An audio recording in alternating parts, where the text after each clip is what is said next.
छठी माई दे दीन गोदी में ललनवा अंगनवा सुना सुना लागे हो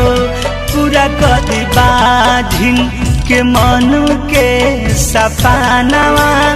अंगनवा सुना सुना लागे हो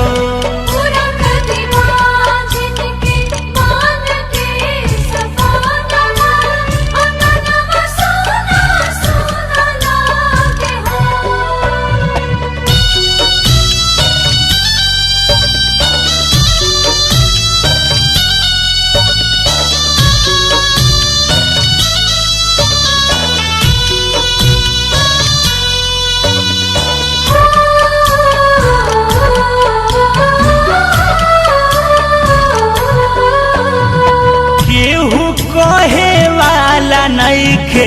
हमरा के माई इहे सोची सोची हमारा आवेला रोआई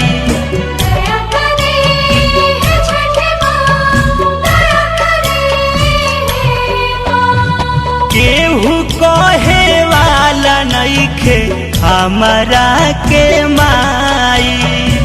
इहे सोची सोची हमारा आवेला रोआई असमन करे छठी माई दे दिया पन जानवा अंगनवा सुना सुना लागे हो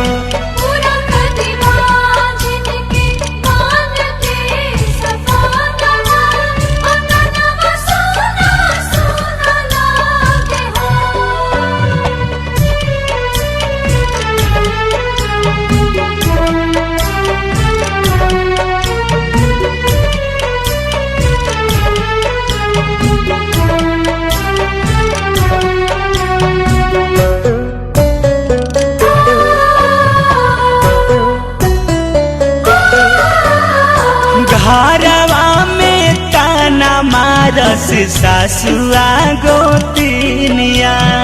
सभे लोग कहे छठी माई हमके बजनिया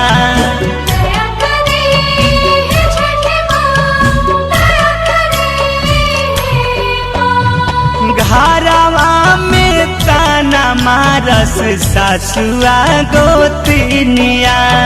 सबके हु कहे छठी माई हमके बजनिया अरुचित रंजन पर मोधे बोले ना बचानवा अंगनवा सुना सुना लागे हो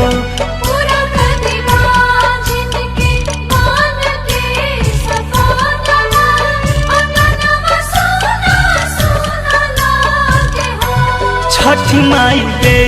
दीन गोदी में ललनवा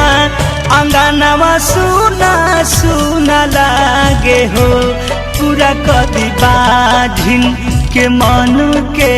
सपनवा